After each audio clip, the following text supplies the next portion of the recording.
kasih.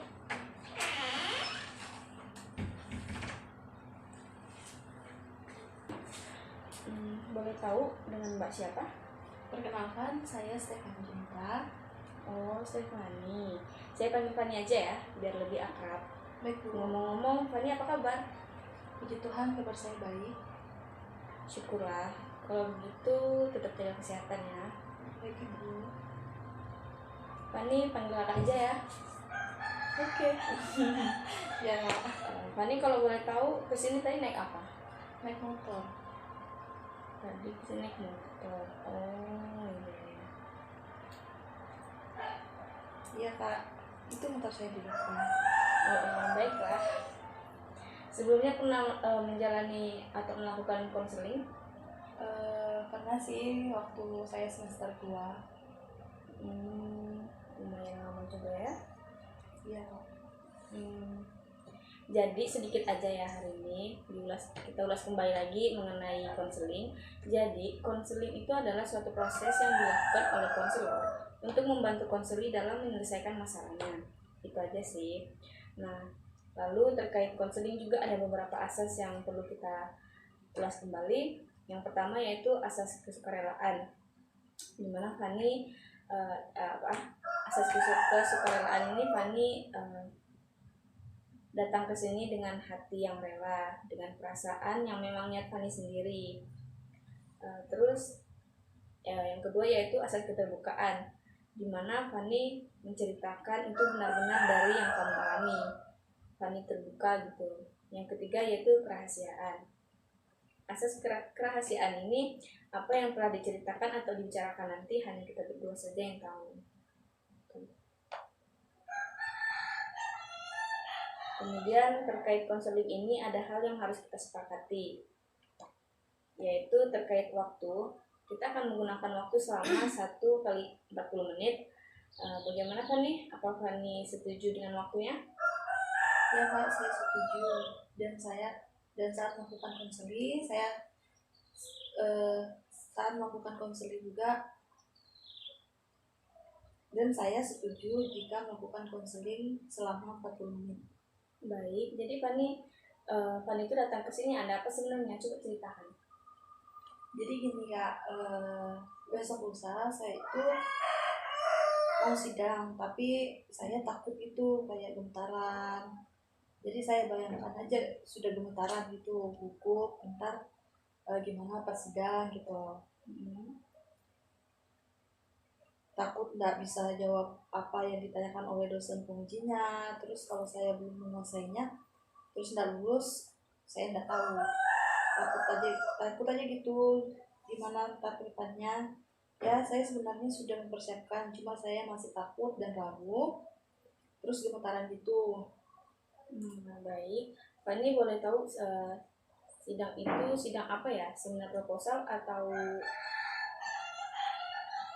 Sidang proposal? Oh, jadi sempro ya. Seminar proposal. Jadi Fani merasa deg-degan gitu ya? Iya. Semangat. Aku aja membayangkannya jadi gemetaran banget, Kak. Terus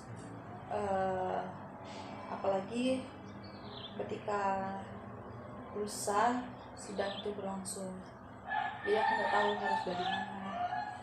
Oke, baik Fani. Kakak boleh minta tolong ke Fani, coba tutup matanya selama 1 menit. Tutup matanya dulu boleh?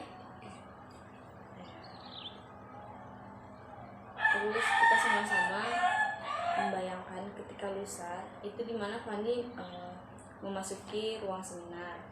Di depannya sudah ada LCD yang menyala. Fani mempersiapkan laptop, menghidupkan laptop dan menyambungkan LCD-nya ke laptop.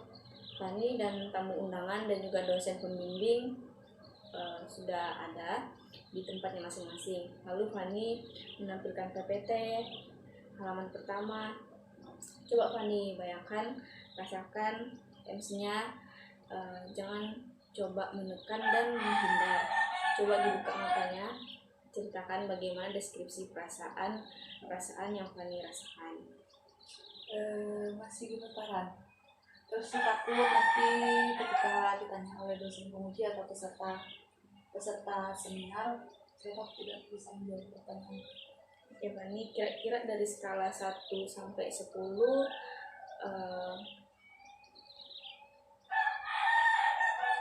dimana yang 10 itu adalah kamu sangat cemas sekali terhadap hari lusa, hari sempro, atau seminar proposal. Dan skala 1 itu kamu benar-benar yakin dan percaya diri. Di skala manakah kamu berada saat ini? Di 6 sih Kak. 6 ya. Oke, tampaknya tidak sesulit itu ya. Fani masih bisa memposisikan pada posisi 6. Iya bisa sih Kak. Saya rasa juga itu bukan hal yang terlalu buruk atau menyenangkan juga. Oke, Fani, jadi Fani sambil membayangkan ya. Sekarang kembali lagi terhadap skala dari skala 1 sampai 10. Di mana angka 10 itu adalah malapetaka yang mendatangkan yang akan mengakhiri karir Fani, dan skala 1 itu adalah suatu masalah yang benar-benar atau apa gitu, dimana posisi kecemasan Fani itu pada saat ini. Aku pikir di 5 sih Kak. Oke, 5 ya. Jadi posisi Fani sekarang di 5 ya. Dan itu sebenarnya bukan kecemasan gimana gitu, bukan kecemasan kayak beberapa persen kayak gitu, tapi kecemasan setiap orang itu wajar ya. Iya.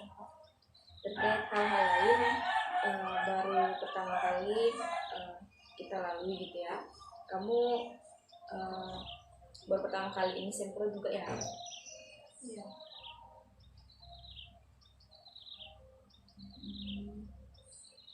Nah mungkin Fani lebih dipersiapkan diri terkait materi, terkait fisiknya.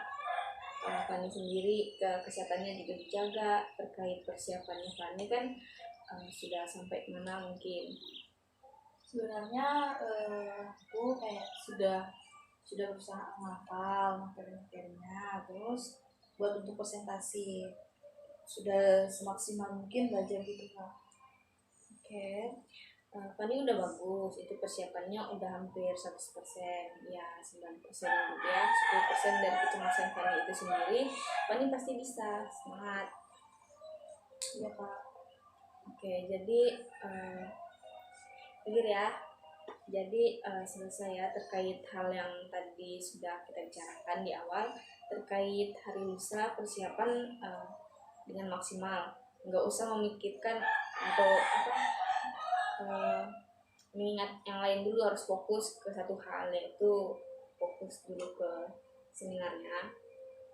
Kita akhiri bisa, atau masih ada yang ingin Fani sampaikan? Sebenarnya yang saya dapat dari sini Kak, kayak lebih berpikir lagi apa yang Kakak sampaikan tadi. Benar sih Kak, kayaknya sudah bisa saya melewati ini. Terus masalah sempro atau sidang itu, kalau aku pikir lagi, katanya semua orang pasti merasakan yang kayak gitu, apalagi senior-senior yang sebelumnya. Jadi aku harus meredakan atau menghilangkan rasa cemas yang ada pada diri saya itu,